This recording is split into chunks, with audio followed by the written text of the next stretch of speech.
No coração pulsante de Porto Alegre, onde o sol escaldante beija as ruas de paralelepípedos e o som dos tambores do samba ecoa pelas vielas, nasceu um menino que carregava nos pés a promessa de um futuro dourado.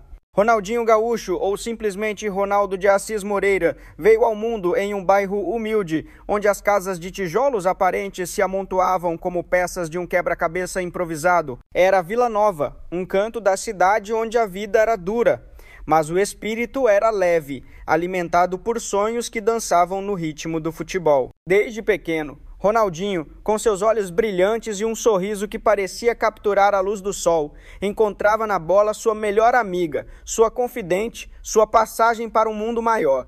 As ruas de terra batida eram seu palco, e os meninos do bairro, seus primeiros adversários e parceiros. Ali, descalço muitas vezes, ele aprendia a dominar a redonda, driblando latas, pedras e até os olhares desconfiados de quem via naquele garoto magricela apenas mais um sonhador entre tantos. A vida em Vila Nova não era fácil. A família de Ronaldinho vivia com pouco, sustentada pelo trabalho árduo do pai, João, um soldador que também jogava futebol amador nos fins de semana, e pela força incansável da mãe, Miguelina, que costurava roupas para complementar a renda. O irmão mais velho, Roberto, já despontava como promessa no Grêmio, o grande clube da cidade, e era o herói de Ronaldinho. Foi com Roberto que ele aprendeu os primeiros truques, imitando os passes e dribles que via o irmão executar nos campos de várzea. Mas Ronaldinho não era apenas um imitador. Ele tinha algo especial, uma chispa que fazia a bola obedecer aos seus pés como se fosse uma extensão de seu corpo. Aos 7 anos, já era conhecido no bairro como o menino que fazia a bola falar. Os mais velhos paravam para assistir, incrédulos, enquanto ele, com um gingado natural, passava por adversários maiores, rindo como se tudo não passasse de uma brincadeira. Futebol para Ronaldinho não era só um jogo, era uma linguagem, uma forma de expressão que transcendia as barreiras da pobreza e da discriminação. Em Porto Alegre, como em tantas cidades brasileiras, o talento no futebol podia ser um passaporte para outra vida, mas também vinha com o peso do julgamento. "Você é pequeno demais", diziam alguns. "Muito franzino", comentavam outros, olhando para seu corpo esguio e suas pernas finas. E havia aqueles que, com um tom mais cruel, questionavam se um menino de Vila Nova, com a pele morena e o cabelo crespo, poderia mesmo chegar longe em um mundo onde o sucesso parecia reservado para poucos. Ronaldinho ouvia, mas não absorvia. Ele tinha uma força interior, uma alegria que parecia blindá-lo contra o veneno do preconceito. Sua mãe, Miguelina, sempre reforçava: "Filho, a bola não vê cor, não vê tamanho, ela só vê quem a ama." E Ronaldinho a amava como ninguém. Aos 8 anos, ele entrou para a escolinha de futebol do São Cristóvão, um clube pequeno do bairro. Era o começo de uma jornada que o levaria dos campinhos de terra aos estádios lotados. No São Cristóvão, Ronaldinho não era apenas mais um jogador. Ele era um fenômeno. Em um torneio local, marcou todos os 23 gols de sua equipe em uma vitória esmagadora. A notícia correu rápido e logo os olheiros do Grêmio começaram a rondar. O clube, um gigante do futebol gaúcho, viu naquele menino não apenas talento, mas uma promessa de renovação. Aos 13 anos, Ronaldinho ingressou nas categorias de base do Grêmio, um momento que marcou o início de sua transformação de menino de rua em jogador profissional. Mas a transição não foi simples. O Grêmio era um mundo diferente, com treinos rigorosos, disciplina militar e a pressão de competir com outros jovens tão talentosos quanto ele. Alguns duvidavam que aquele garoto sorridente, que parecia jogar por pura diversão, pudesse se adaptar à seriedade do futebol profissional. Ronaldinho, porém, tinha um dom raro, ele jogava com leveza, como se o peso do mundo não o alcançasse. Nos treinos, encantava os técnicos com dribles impossíveis e passes que pareciam desafiar as leis da física. Fora do campo, conquistava os colegas com seu carisma. Ele era o primeiro a rir de si mesmo, a contar piadas, a transformar um vestiário tenso em um ambiente de camaradagem. Mas havia momentos em que a realidade batia à porta.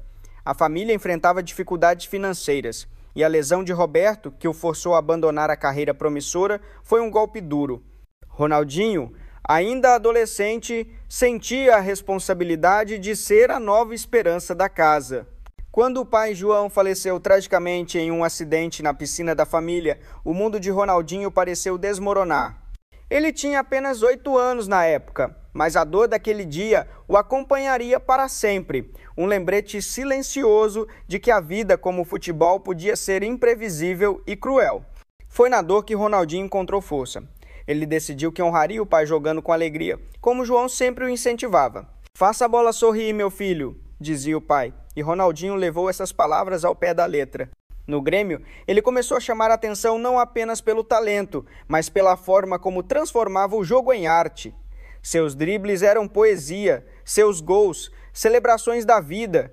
Aos 18 anos, já era titular do time principal, enfrentando zagueiros experientes com a audácia de quem nunca conheceu o medo. Em 1999, durante a final do Campeonato Gaúcho contra o Internacional, o maior rival, Ronaldinho, brilhou. Marcou um gol antológico, driblando 3 adversários antes de finalizar com um toque sutil por cima do goleiro. O Estádio Olímpico explodiu em aplausos e Porto Alegre reconheceu, ali estava um craque. Mas o sucesso local trouxe novos desafios. O Brasil, com sua paixão avassaladora pelo futebol, também é um país onde a pressão sobre os jovens talentos pode ser esmagadora. Ronaldinho era comparado a outros grandes nomes, como Pelé e Zico, antes mesmo de completar 20 anos. Alguns torcedores do Grêmio, ansiosos por títulos, questionavam se ele era muito brincalhão, se levava o jogo a sério o suficiente. Fora do campo, as tentações da fama começavam a aparecer. Convites para festas, olhares de meninas, propostas de empresários que prometiam o mundo. Ronaldinho, com sua alma de menino, navegava esse universo com um misto de ingenuidade e sabedoria.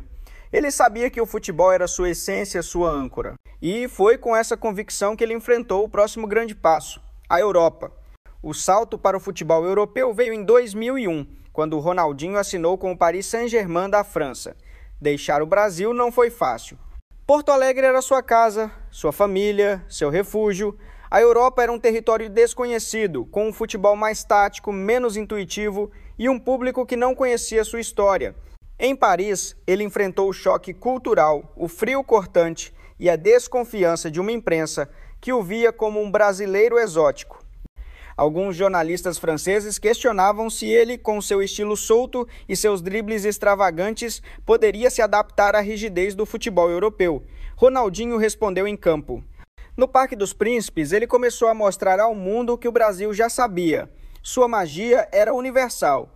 Gols de falta, assistências milimétricas e dribles que deixavam defensores no chão fizeram dele a nova sensação do PSG. Mas nem tudo era glamour.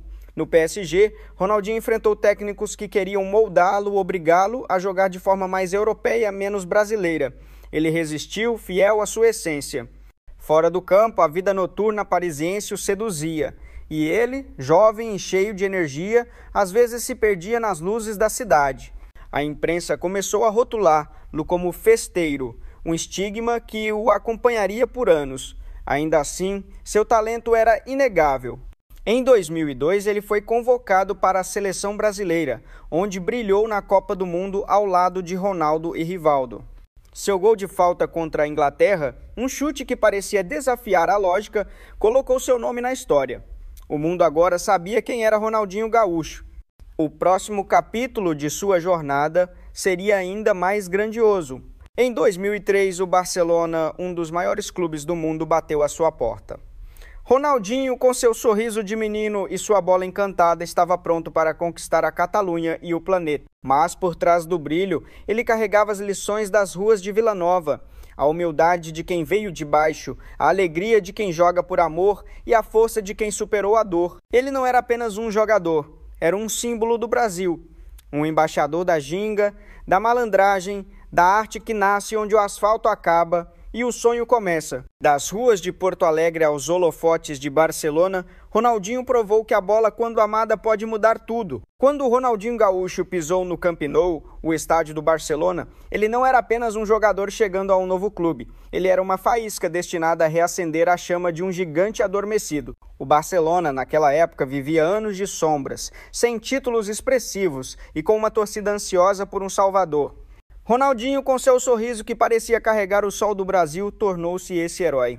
Ele não apenas trouxe troféus, mas transformou o futebol em uma celebração, um espetáculo de alegria que fez o mundo se apaixonar novamente pelo jogo. Mas, como toda grande história, a dele também foi marcada por tempestades, desafios pessoais, pressões esmagadoras e a luta para manter viva a magia que o tornou único.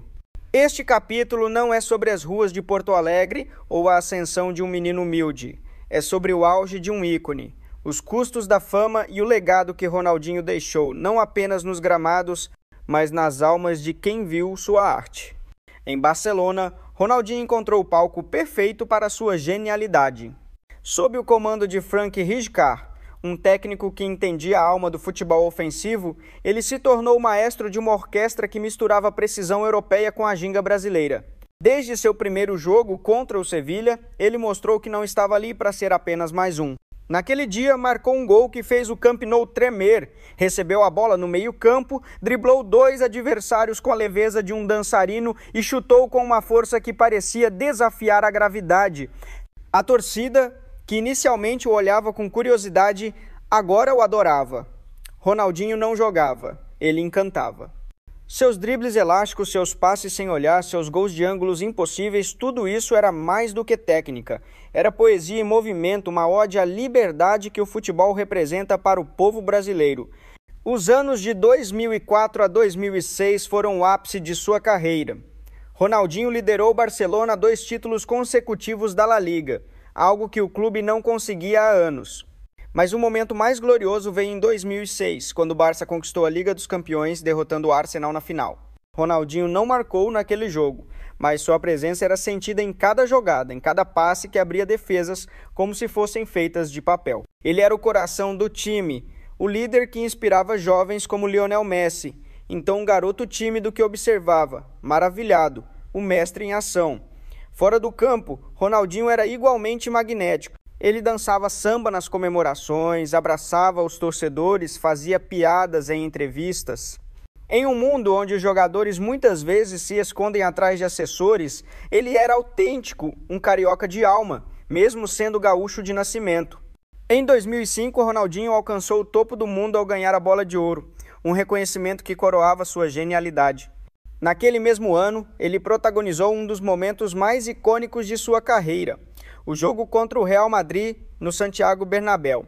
O Barcelona venceu por 3-0 e Ronaldinho marcou 2 gols, o segundo deles após driblar 4 defensores com uma facilidade desconcertante.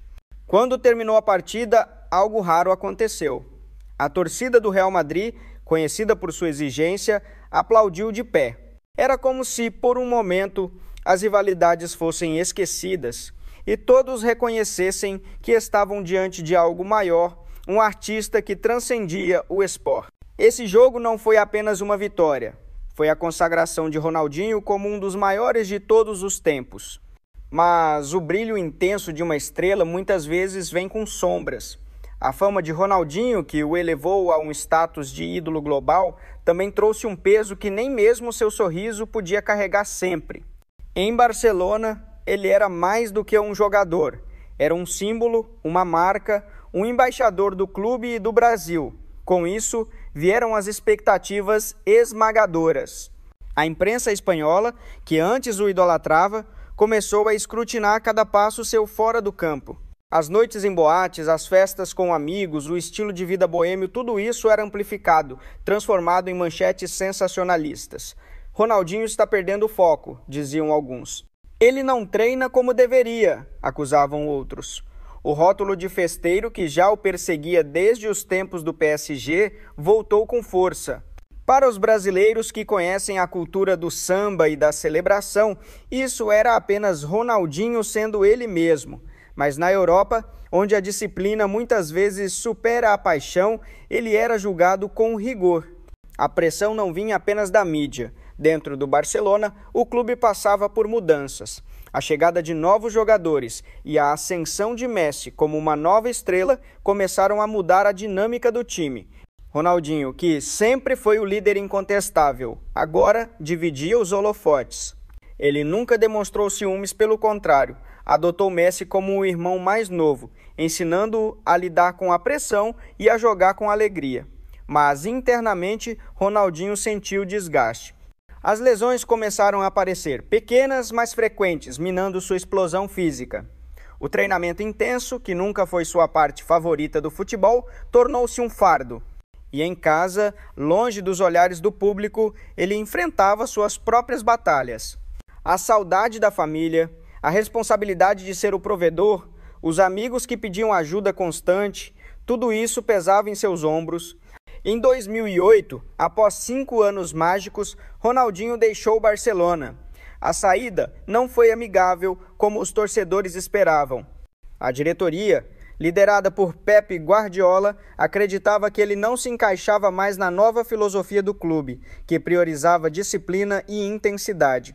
Ronaldinho, com seu estilo livre e sua relutância em se moldar a um sistema rígido, foi visto como um risco. Ele partiu para o Milan, na Itália, mas o Ronaldinho que chegou a Milão não era o mesmo que encantara o Camp Nou. As lesões persistiam, a confiança oscilava e a imprensa italiana, ainda mais implacável que a espanhola, não perdoava seus deslizes. Ainda assim, ele teve momentos de brilho, como o gol antológico contra a Atalanta, quando driblou o goleiro com um toque sutil antes de marcar. Mas esses momentos eram raros, como estrelas brilhando em um céu encoberto. Foi nesse período que Ronaldinho enfrentou seu maior desafio, provar que ainda era relevante. No Brasil, os torcedores nunca duvidaram dele. Para eles, ele era o rei, o menino que trouxe a Copa de 2002, o craque que fez o mundo dançar com a bola. Mas, na Europa, as críticas cresciam. Ele está acabado, diziam os analistas. Aos 30 anos, não tem mais o que oferecer. Ronaldinho ouvia, mas, como sempre, respondia com ações. Em 2011, ele voltou ao Brasil para jogar no Flamengo, um retorno que reacendeu a paixão do país. No Maracanã, ele mostrou lampejos do velho gênio, gols de falta, dribles que levantavam a torcida, passes que pareciam pintados com pincel. Mas o Flamengo, com seus problemas internos, não era o ambiente ideal. Após desentendimentos com a diretoria, ele partiu para o Atlético Mineiro, onde, contra todas as expectativas, viveu uma segunda juventude. No Galo, Ronaldinho encontrou um clube que o abraçou sem exigir que ele mudasse. Sob o comando de Cuca, ele jogou com a liberdade de seus melhores dias. Em 2012, liderou o Atlético ao título da Libertadores, o primeiro da história do clube. Seu gol contra o Olímpia na final foi um lembrete ao mundo. Ronaldinho ainda era mágico. Aos 33 anos, ele provou que o talento, quando aliado à paixão, não envelhece. Mas, mesmo nesse momento de glória, ele sabia que o fim se aproximava. O corpo já não respondia como antes, e a mente, cansada de anos sob os holofotes, buscava paz. Fora dos gramados, Ronaldinho construiu um legado que ia além do futebol. Ele sempre foi mais do que um jogador, era um embaixador da cultura brasileira. Seus comerciais para marcas globais, como Nike e Pepsi, mostravam-no dançando, sorrindo, celebrando a vida. Ele criou a Ronaldinho Soccer Academy, um projeto que levava o futebol a crianças carentes, dando a elas a chance de sonhar, como ele sonhou em Vila Nova.